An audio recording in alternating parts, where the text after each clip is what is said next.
So we're sitting here with Davos. We're in Puerto Sal, I believe. Punta Sal. Punta Sal. Yeah. And that's the ocean, obviously.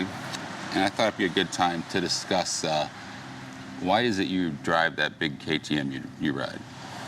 Well, many people has their own preferences when it comes to bikes. Obviously, you know, it's a personal preference, like to say. In my case, the KTM, the 1290 Super Adventure R, has been a bike that has joined me in countless adventures. One of them was actually to ride all the way down to Ushuaia with the intention of climbing Aconcagua in Argentina, which is the highest mountain in the world outside of the Himalayas, and then Mount Vinson in Antarctica. It has never left me stranded, and this includes actually going through the salt domes in Uyuni, which is basically a motorcycle killer. So I have a very deep appreciation on the bike. It's very handy, powerful enough, and I simply love it. So I know it's a big bike. It's got like a 1290 twin cylinder. You say it has close to 200 horsepower. Yeah, this bike basically has been tweaked as per factories. It's got 162 brake horsepower. We modified it, so now it's not legal. You have the message there in the screen, but it's got not close to the 195. Wow.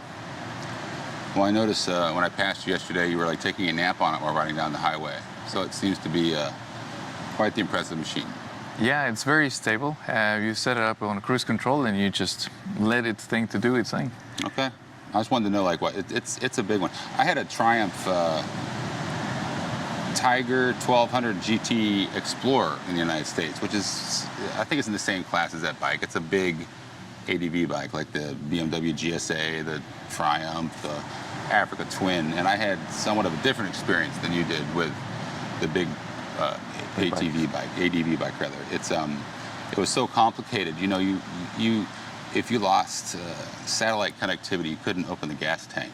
That's not true. I made that up, but that you give you a general idea. It was very complicated, and it actually it stranded me twice in Wichita, where I'm from, just around the house. So I figured around the town rather. So I figured if you can't get me around Wichita, it wouldn't do a good job of getting me around the world. So I rented from you an XR650L, which is almost the exact opposite of what your bike is. You know? Well, it's kind of like you and me. You're like high-tech, powerful, fast, vroom, vroom.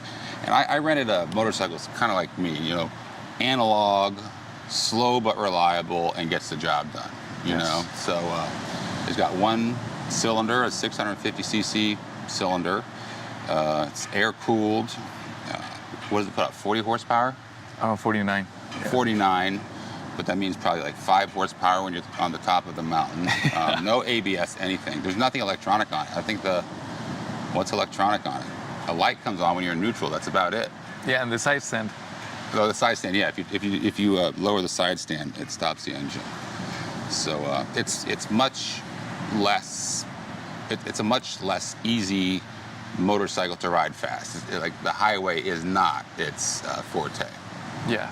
Like yesterday, we were riding along, and I had it pegged in 5th gear, and I was going 65 miles an hour, and I thought I was going probably approaching close to the speed of light, like the noise. And I looked over, and you were like playing Sudoku. Not really, but it's a different experience. Yes. So I need to admit, I have a little bit of Africa Twin envy, you know, but I think this is realistically, what's the most efficient motorcycle to buy for a trip like this?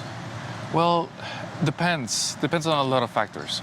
Like you said, you know, the road we experienced yesterday, the appreciation you have is different from the one I had. So, you know, our map is not the territory, like we were talking earlier, for one thing. The second thing is... He's referring to the map. You need to know someone's map. Like, the map of this experience for one person is going to be different than another person's map. So you got to talk basically based on somebody else's map if you want to be empathetic. And manipulative. And manipulative, which is not my case. So in that case, you know, we're going to be riding off-road in a couple of days.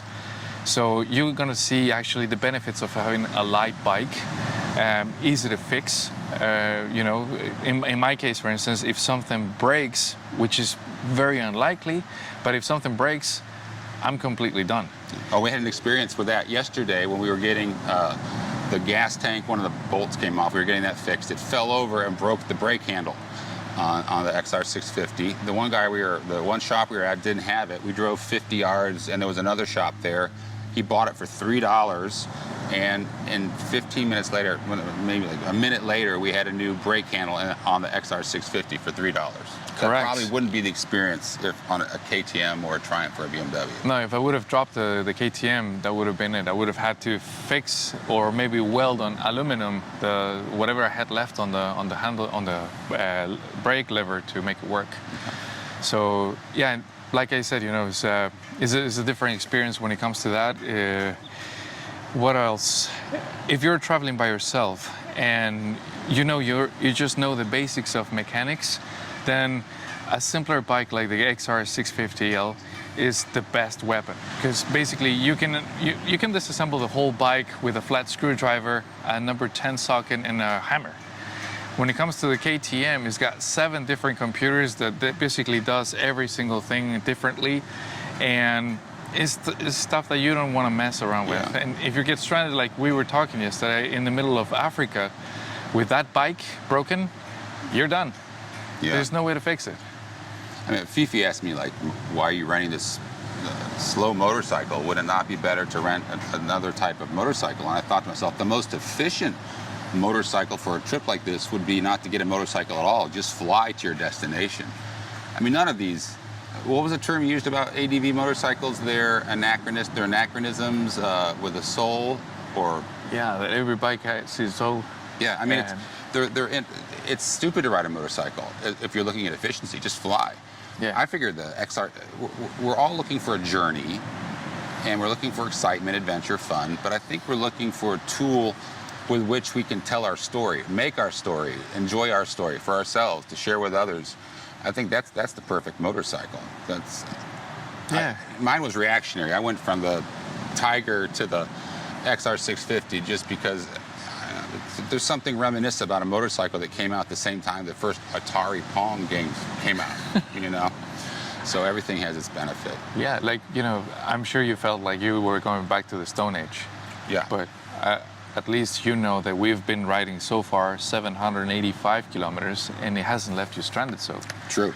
So it's actually, you know, something that you identify with and you want to keep on going with because you know it's reliable.